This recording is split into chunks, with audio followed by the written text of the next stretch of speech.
Ivan, kita tahu Bank Indonesia kembali mempertahankan suku bunga acuan padahal rupiah ini sudah di 16.400.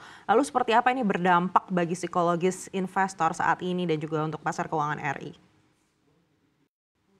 Ya, saya pikir ini salah satu kebijakan yang cukup balance ya, karena kalau kita bicara apakah bijak untuk menaikkan suku bunga di tengah kondisi saat ini dikarenakan pressure terhadap rupiah, juga belum tentu menjadi satu kebijakan yang positif karena kita melihat pertumbuhan ekonomi saat ini mulai mengalami moderasi dan juga kita juga bicara dalam konteks inflasi di sisi domestik yang masih relatif terkendali.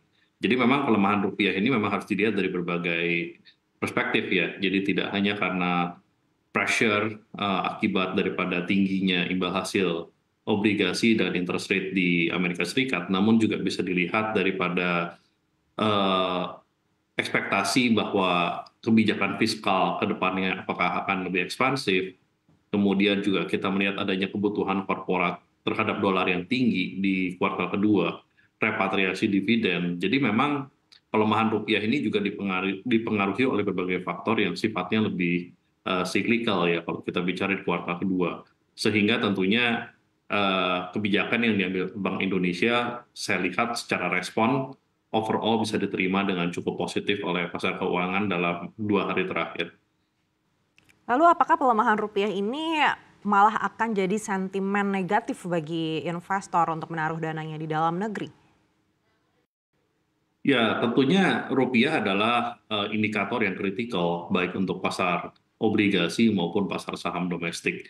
Yang mana kalau saya melihat yang terjadi sepanjang tahun 2024 ini sebetulnya tidak hanya rupiah namun juga nilai tukar mata uang yang lain terdepresiasi bahkan lebih signifikan dibandingkan rupiah kalau kita bandingkan dengan negara-negara berkembang yang lain. Jadi memang dalam konteks fundamental, saya rasa sebetulnya Indonesia cukup kompetitif kalau kita compare dengan negara berkembang yang lain. Dan di sini kita juga melihat bahwa ekonomi di Amerika Serikat sudah mulai mengalami cooling down, meskipun bahasa saya itu belum cool, ya. Jadi sudah mulai agak sedikit melambat ya secara economic indicator, namun belum dalam kondisi ideal yang diinginkan oleh The Fed, sehingga The Fed itu akan menurunkan suku bunga. Sehingga kembali lagi, saya percaya itu kenapa Bank Indonesia juga masih memiliki proyeksi yang positif terhadap pergerakan rupiah kita. Ditambah lagi kalau kita bicara sebetulnya kebijakan fiskal ekspansif yang dikhawatirkan oleh investor sebetulnya masih bersifat perkiraan. Dan saya lihat dari beberapa klarifikasi dari tim ekonomi pemerintahan Pak Presiden yang baru akan terpilih nanti, Pak Prabowo, juga sudah menyatakan bahwa kebijakan fiskal ini mau dijaga dengan lebih prudent, tetap prudent, ya. Dan kemarin di APBN yang dianggarkan untuk tahun berikutnya pun saya lihat juga masih relatif cukup prudent dengan fiskal defisit masih dipertahankan di angka 2,5 sampai 2,8, ya. Demikian pula terhadap rasio hutang terhadap GDP yang masih di range 37 sampai 38%. Tidak 50% seperti yang sebelumnya sempat diberitakan, sehingga hal ini seharusnya juga meredakan kekhawatiran investor dan menstabilkan nilai tukar rupiah kita. Baik, kalau analisa dari Anda, Pak Stephen, apa saja faktor yang membuat rupiah ini masih terus melemah? Apakah sepenuhnya karena sentimen dari global, di mana kita tahu indeks dolar ini juga menguat, atau ada sentimen dari dalam negeri juga yang membuat investor masih ragu meskipun sudah ada pernyataan soal debt ratio to GDP?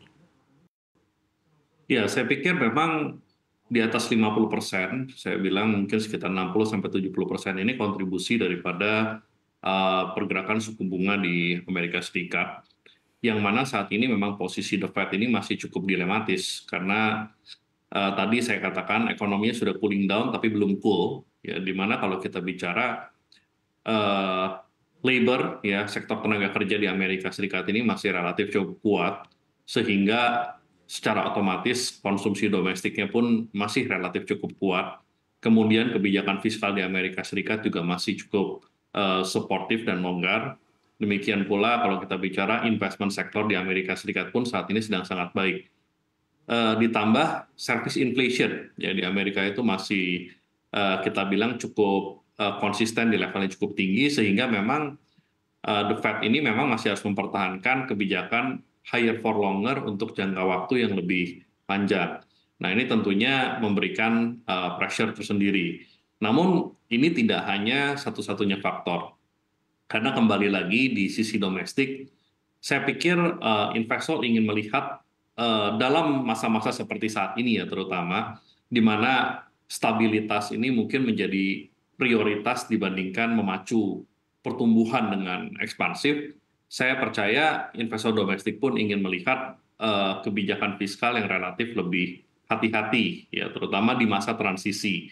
Saya pikir ini yang menjadi perhatian serius.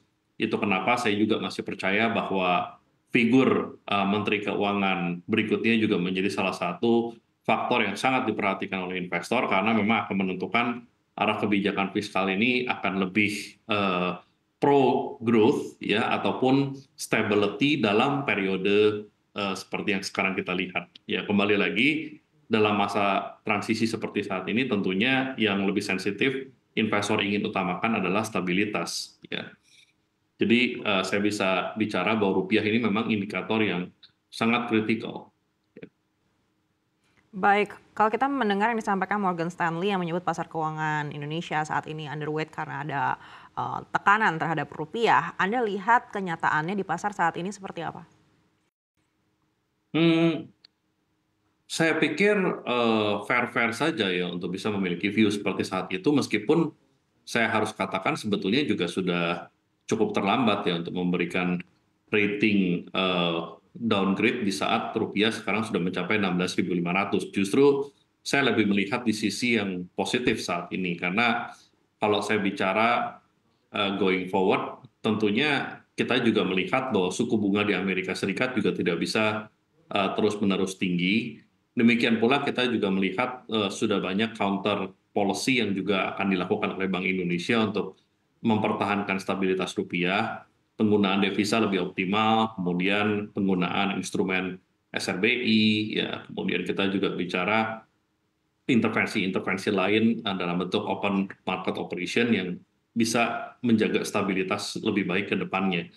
Jadi kalau saya lihat exposure investor asing di pasar modal kita juga relatif sudah jauh lebih rendah dibandingkan 3-5 tahun sebelumnya, sehingga kalau saya pikir konteks memberikan view underweight ini relatif tidak lagi memberikan dampak yang terlalu signifikan untuk saat ini ya, karena memang di titik di mana baik valuasi pasar saham, pasar obligasi kita sudah cukup murah ya, bahkan saya bisa katakan atraktif. Demikian pula saya bicara di level rupiah yang juga sudah melemah cukup signifikan ya, sekitar 5-6% dibandingkan awal tahun, sehingga downside risk atau resiko penurunan atau pelemahan itu sudah lebih terbatas sekarang. Baik.